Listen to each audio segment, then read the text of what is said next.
Seca-se a erva, murcha-se a flor, mas a palavra de Deus permanece eternamente.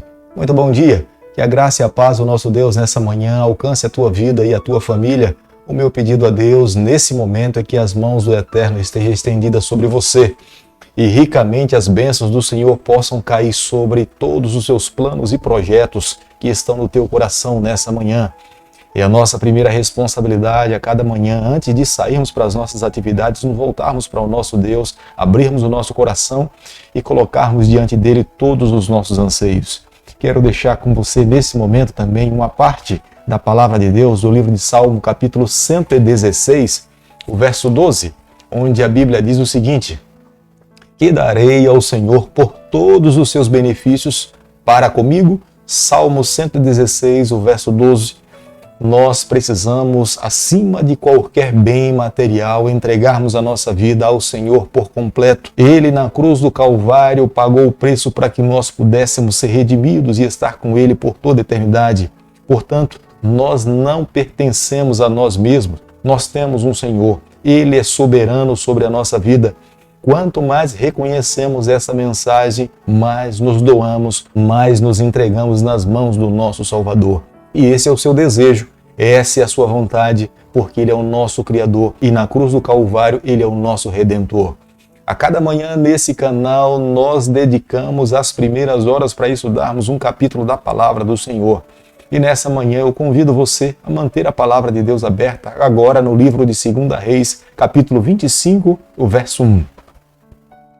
Sucedeu que, no 9º ano do reinado de Zedequias, aos 10 dias do 10º mês, Nabucodonosor, rei da Babilônia, veio contra Jerusalém, ele e todo o seu exército, e se acamparam contra ela, e levantaram contra ela tranqueiras ao redor.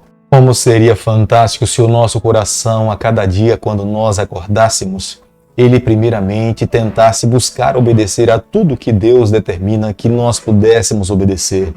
Mas nós sabemos, e como seres humanos nós vivemos aquela luta descrita pelo apóstolo Paulo. O bem que eu sei que preciso fazer eu não faço, mas o mal que eu sei que eu não deveria fazer eu acabo fazendo. Mas é por isso que a cada manhã eu e você nós precisamos renunciar o nosso eu. O apóstolo Paulo continua falando que é um sacrifício vivo, é abrir mão da nossa vontade para que a vontade do Senhor possa ser soberana sobre a nossa vida. O rei Ezequias viveu esse drama. No momento em que ele recebe a comitiva dos babilônicos, ele deveria ter apresentado ao Senhor. Mas em vez de testemunhar a respeito do seu Deus, ele mostra para os babilônicos todo o ouro, todo o bem que ele tinha recebido das mãos do seu Deus. Mas essa decisão trouxe consequências negativas para o futuro do povo do Senhor. O próprio rei Zedequias teve os seus olhos vazados, foi levado para o cativeiro babilônico. A cidade de Jerusalém foi destruída, o seu templo foi profanado e tudo aquilo que honrava e dignificava a permanência de Deus entre o seu povo foi destruída. As consequências de viver longe de Deus foram devastadoras. As consequências não apenas afetou aquela geração, mas afetou a geração futura. Eles não priorizaram o seu relacionamento com o seu Deus. Se Deus não guarda a cidade, em vão vigiam as sentinelas. Deus revelou ao profeta Ezequiel lá no cativeiro babilônico o cerco que estava acontecendo em Jerusalém. Mas nós precisamos entender, o cerco que se deu em Jerusalém não foi apenas nessa cidade, mas as cidades também que compunham o território de Judá. O sofrimento que o povo de Deus passou neste cerco foi um dos piores que já se poderia ter registrado na história dos seres humanos. As mães e os pais comiam a carne dos seus próprios filhos depois de mortos. As suas peles se tornaram escuras porque eles não tinham água para beber. É impressionante porque antes deles passarem por todo esse sofrimento, Deus os advertiu. Deus os revelou através dos profetas, mas eles escolheram seguir as suas próprias decisões, os seus próprios caminhos. Os muros da cidade de Jerusalém foram arrombados pelos soldados babilônicos. Os soldados israelitas que estavam dentro da cidade, que deveriam defender o seu povo, eles fugiram pelo vale de Teripeon, adiante do tanque de Siloé, que está próximo ao jardim do rei, próximo aos vales de Inom e Cedron. Um segundo muro foi levantado ao sul e sudeste do antigo muro para proteger o tanque de Siloé. Possivelmente os soldados tenham fugido por esse muro para escapar dessa batalha. Segundo Reis, capítulo 25, o verso 7, a Bíblia diz o seguinte: Aos filhos de Zedequias mataram à sua própria vista, e a ele vazaram os olhos. Ataram-no com 2 cadeias de bronze e o levaram para a Babilônia. A acusação que o rei de Babilônia tinha nas mãos era que Zedequias tinha se rebelado contra o seu governo. Portanto, ele não aceitava esse tipo de comportamento por parte dos hebreus.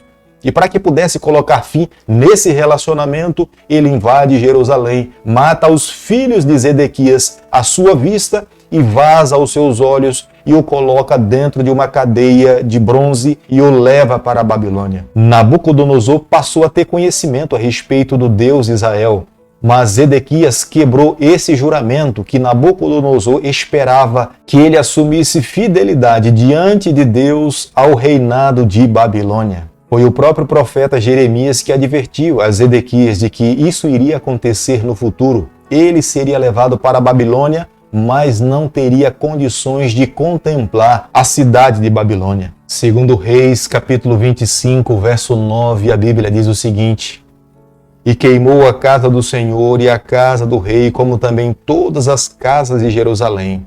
Também entregou às chamas todos os edifícios importantes. Nabucodonosor destruiu o templo do Senhor, o templo que Salomão, com tanto amor, construiu a Deus e o separou para que ali se tornasse a habitação do Deus de Abraão, do Deus de Isaque. Não apenas destruiu o templo, mas outras estruturas importantes dentro de Jerusalém. A cidade foi deixada em chamas, completamente destruída. Tudo aquilo que Deus tinha sonhado para o seu povo foi destruído por Nabucodonosor. As consequências dessa ação é resultado do seu povo não ter se firmado nas palavras do Senhor. Acabaram se envolvendo com o pecado, amaram ao pecado e não buscaram viver uma vida de arrependimento. É o que o pecado faz conosco. O pecado nos mata, o pecado nos destrói, o pecado acaba com famílias, o pecado acaba com a vida de jovens. Nós precisamos a cada dia blindar o nosso coração e amarmos cada vez mais a palavra do Senhor e nos colocarmos por completo nas mãos do nosso Deus. Os muros da cidade de Jerusalém foram destruídos por completo. A reconstrução se deu no futuro, quando Ciro deu permissão para que Esdras e Neemias voltassem para Jerusalém para poder recomeçar a reconstrução dos muros dessa cidade. Jeremias inúmeras vezes aconselhou e orientou ao rei Zedequias que ele deveria se submeter aos babilônicos. Ele não deveria resistir, mas eles acreditavam que o profeta Jeremias tinha passado para o lado dos babilônicos e acabaram se rebelando, e as consequências foram desastrosas para toda a nação. A deportação dos hebreus para a Babilônia não aconteceu apenas num ano, não foi apenas uma única vez. Foi um período de aproximadamente de 23 a 24 anos sucessivos de massacre ininterruptos ao povo do Senhor. Nabucodonosor diplomaticamente apontou um judeu para que pudesse ser seu representante lá em Judá, pudesse trazer as informações e administrar as pessoas que ainda tinham permanecido em Judá. Ele era um homem da sua mais alta confiança, Gedalias, que era filho de Aicão, um homem com muitas posses em Judá.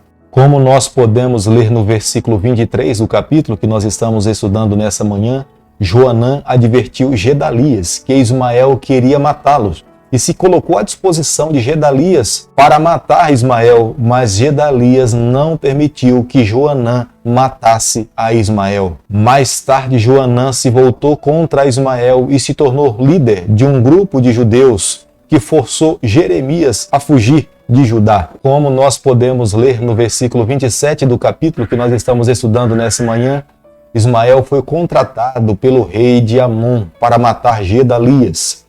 Se Gedalias tivesse ouvido o conselho de Joanã, ele teria se livrado desse ato traiçoeiro. O assassinato de Gedalias se deu no momento em que ele convida os nobres da cidade para que pudesse participar de um jantar. E foi nesse momento Ismael assassinou a Gedalias. O escritor do livro de 2 Reis termina o seu livro trazendo um conforto para todos aqueles que no futuro pudessem ter nas mãos o seu livro. Ele conclui falando que depois de um período tedioso de sofrimento, de angústia no cativeiro, Deus manteve uma chama acesa da linhagem de Davi, da tribo de Judá. O rei Joaquim recebe uma pensão vitalícia, pois ele descendia dessa linhagem e no futuro Deus honraria o seu povo com a vinda de Jesus Cristo. Querido amigo, nessa manhã, depois de concluirmos mais um capítulo da Palavra de Deus, eu e você, nós precisamos chegar à seguinte conclusão: nós não podemos esperar nada de bom vindo de Babilônia. Tudo que vem de Babilônia, de fato, é para nos matar, roubar e nos destruir. Nós precisamos blindar o nosso coração e entregar a nossa vida nas mãos do Senhor. Nós sabemos que nessa terra existem dois poderes. O grande conflito que um dia começou no céu se estendeu para essa terra, entre o bem e o mal. Na cruz do Calvário, Jesus Cristo alcançou a vitória, mas somos nós que escolhemos nos colocar nas mãos do Senhor e fazer a sua vontade. A cada dia, Deus nos coloca nas mãos o direito de escolha, mas somos nós que executamos, que decidimos o que de fato nós queremos com a nossa vida. O desejo de Deus é que todos nós possamos alcançar a salvação em Jesus Cristo, mas a cada dia, pela manhã, nós precisamos confirmar o que de fato nós escolhemos fazer com a nossa vida na eternidade. Aparentemente vivemos num mundo onde tudo denota que estamos em paz, mas no fundo nós sabemos que não estamos. Nós estamos vivendo uma grande batalha entre o bem e o mal, vida e morte.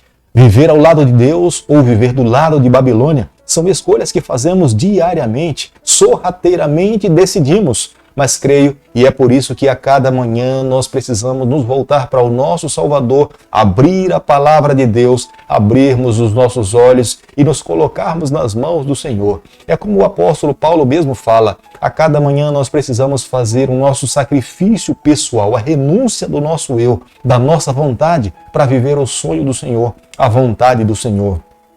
Somente dessa forma nós agradaremos ao nosso Deus. Por isso que nessa manhã quero pedir ao Senhor que nos tome nas suas mãos, abençoe a nossa vida e nos conceda a vitória.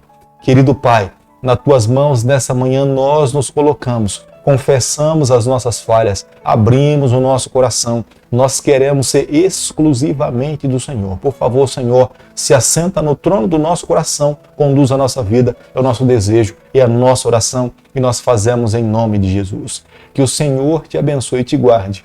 Que Ele faça resplandecer o seu rosto sobre você, que Ele tenha misericórdia de você, que sobre você nessa manhã Ele levante o seu rosto e conceda a sua paz, em nome de Jesus. Amém.